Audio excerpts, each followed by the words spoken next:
Water can also exit through the stomata, which would be a horrible event because that's essentially a form of dehydration. Now, on a molecular level, what would be happening in the event that all the water was escaping out? What does water provide in photosynthesis? It's oxygen, but oxygen is kind of their byproduct. But there's two things other than the oxygen in water. There's the H pluses, right? And there's the electrons. What are the electrons doing? Exactly. They're going through that excitation in photosystem 2 than photosystem 1, right? And then the H pluses are going through ATP synthase to generate ATP and binding with the electrons to form NADPH, correct? So you need the H plus and the electrons. So if you have a loss of water, because the plant's dehydrating basically, then that would equate to having no H plus and no electrons, which means that there would be no ATP and no NADPH.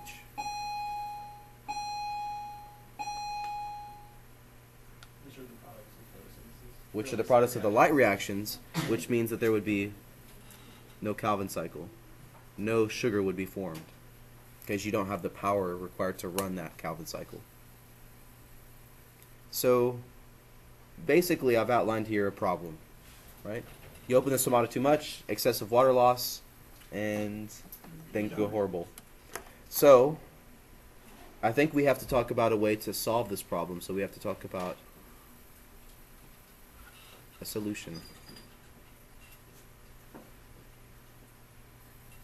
Like in the morning when there's dew, is that like water? That's called guttation. That's a little bit different. Okay. It's a change of pressure in the air and in the plant. Yeah. The solution, though, would of course to close your stomata, right?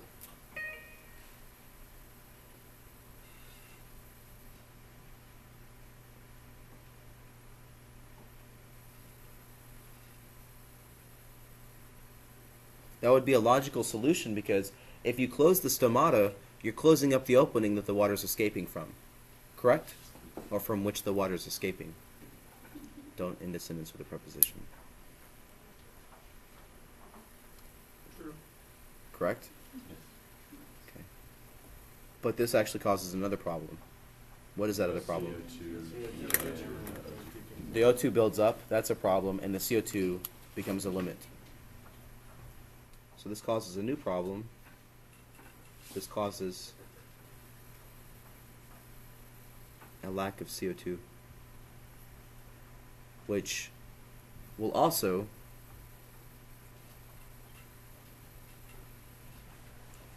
stop photosynthesis. But see, this would only stop it partially. What phase of photosynthesis does this stop if you don't have any new CO2 coming in?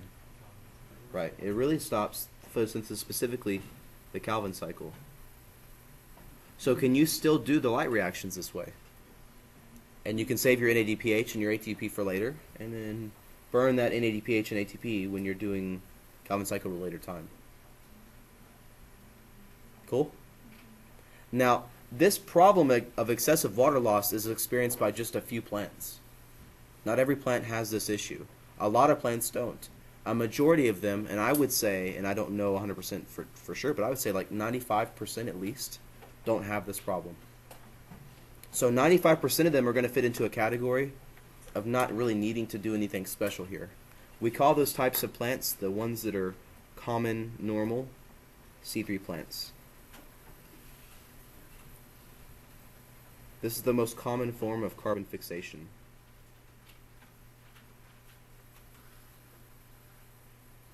And keep in mind that the differences that I'm going to go over, and I'm going to go over a couple more differences. I'm going to go over C4 plants in just a second. And this was at the end of your chapter. This was also in that reading guide. And I'm also going to go over CAM plants at the end.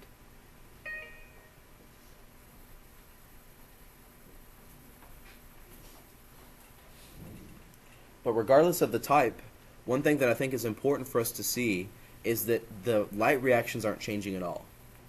What's changing is the way you're putting the carbon molecule together for glucose, the way you're fixing carbon. The C3, as we just said, is the most common form. The initial carbon fixation step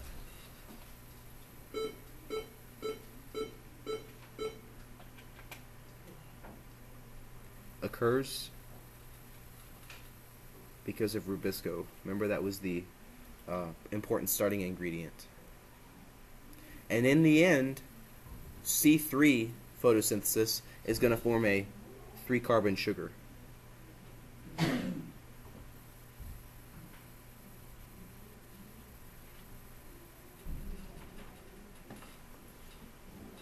So this 3-carbon sugar is the product.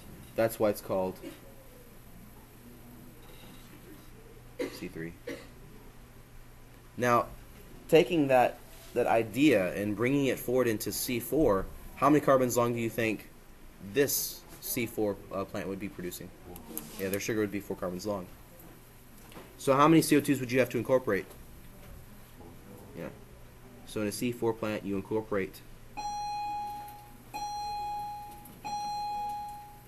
4 carbon dioxides into a 4-carbon sugar. Now, C3 plants are not going to have this water loss problem excessively. C4 and CAM will have this water loss problem. So they have to do something a little bit different. And here's what they do, and this is the important part to remember. Carbon fixation occurs in the mesophyll cells, which are pretty exterior and close to the stomata. And then it finishes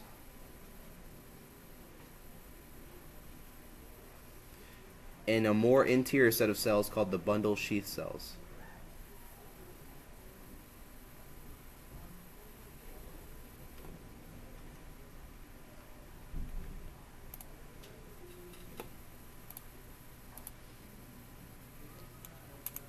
Looking at this picture, which I've got up, you'll notice here that it's labeled the stomata.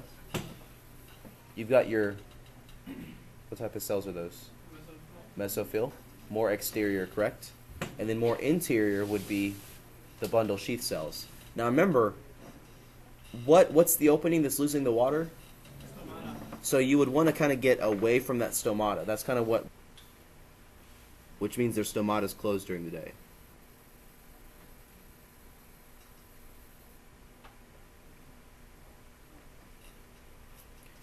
The fabulous thing about this would be that keeping it closed during the day, that's when it's of course hotter, that's going to limit water loss, correct?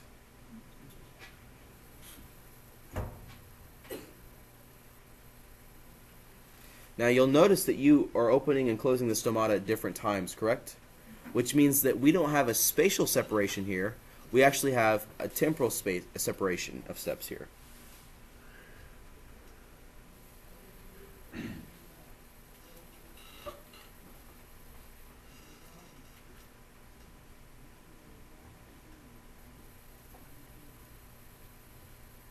A temporal separation of steps.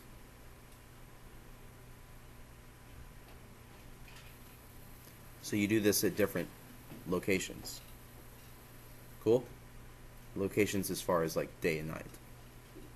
You start part of photosynthesis at one point in time of the day, you finish it that night.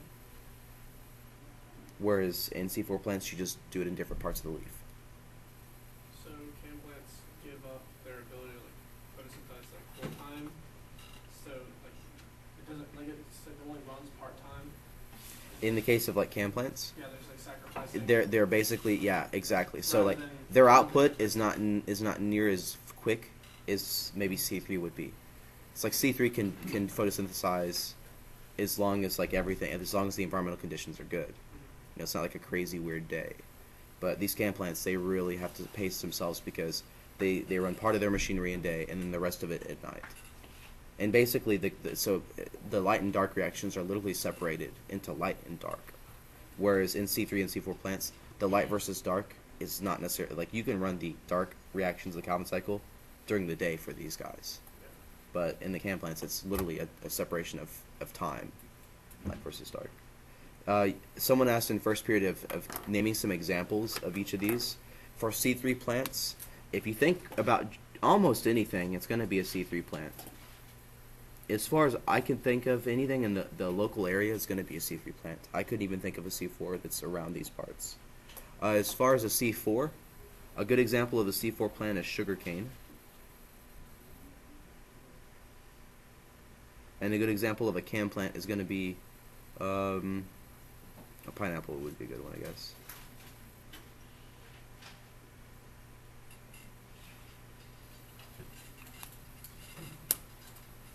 Cool. So these different types of things that you see here, like why everyone's like, well, why not just use like one? Why make it so difficult? Well, these are like evolutionary fixes to this water loss through the stomata.